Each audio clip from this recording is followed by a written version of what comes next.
In 1988, everyone was shelling out coinage to play the best bestial brawler this side of Brazil.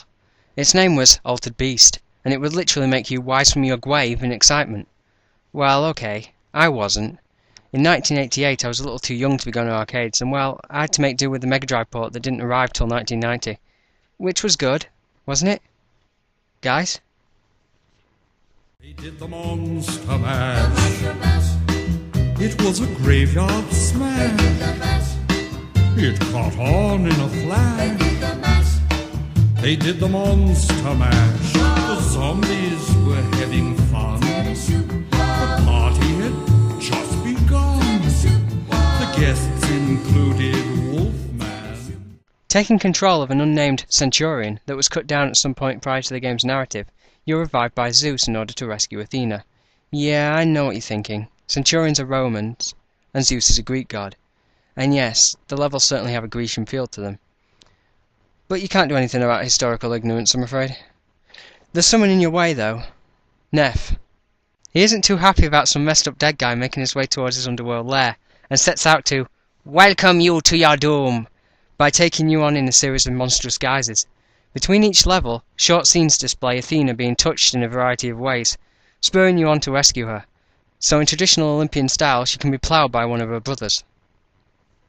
In order to achieve success in the world of Altered Beast, one must make haste through the game's 5 stages, while kicking undead creatures and weird animals in the balls. The biggest draw that separated the game from others in the arcade was the fact you could transform into beasts, which might say more about the public than anything else. Before you could obtain such furry power, one had to first bulk up your oiled Grecian physique and strip down to your briefs in an Incredible Hulk fashion. To do this, you had to claim spirit orbs from the differently coloured Cerberus-like creatures that dashed across the screen. These would incrementally power up your dude. The first stage, which you'll reset to every level, is hideously underpowered and has shocking range compared to the enemies. You'll have to get out of this quickly in order to survive the waves of opponents. The second stage adds an energy aura to your attacks, giving you more stopping power and range. The third stage is much the same, but with more shirt-tearing power. And the final stage is the beast form. These vary by level, and come in werewolf, dragon, bear, tiger, and golden werewolf. Kung Fu Panda was dropped at the last minute after much debate over who owned the rights to the word skadoosh, hence the repeat. The beast forms make short work of normal enemies, and allow you to face off against Neff in order to complete the level. Because before you're superpowered, Neff clearly doesn't think you're worthy of fighting him, and misses an opportunity to crush you while he can. As is the case with these gaming villains. One boss allows you to simply hover by them and zap them to death with little resistance, for instance. Every time you do defeat him, his disembodied head rises from the depths and sucks the orbs from your person, reverting you back to wussy level and stealing your books. After about stage 3 though, you'd think Mr. Centurion would see it coming. No wonder he's dead. It isn't complicated.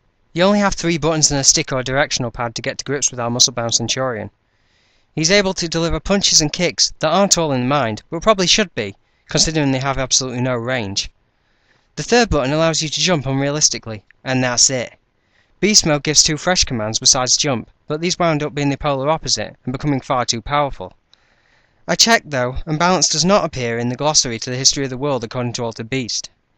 The game is quite enjoyable when you're rushing around as a creature, but when you're a human, in the painfully prolonged period beforehand, especially in later levels, you can be unfairly dispatched without any warning questions by a flurry of cheap hits. To make matters worse, when you die, all the enemies immediately converge on your respawn position and start smacking you up again. It's a pain to avoid certain hits, especially with the screen-filling bosses. Keep putting in those coins, bitch! The enemies themselves get very strange later on. Pigs with Kali sticks? Boxing goats? And Duke-raising unicorns? Aren't unicorns supposed to be peaceful? All this set to a psychedelic colour. I'm never eating this again. There's cooperative play, like most arcade brawling games.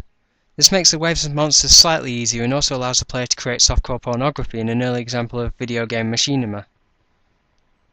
With all these monsters smacking you around, it can be hard to get to the Cerberus in time, especially when they decide to dart across unannounced. This is bad because missing one will extend the level by a whole extra segment, and in human form probably wipe you up a few more times. If you failed to get the wolves again, well then they'd loop back around again and again. In this way you could play a level forever in theory. Thing is, in hindsight though, it's not as enjoyable as it once felt. The AI is nasty and the controls are loose.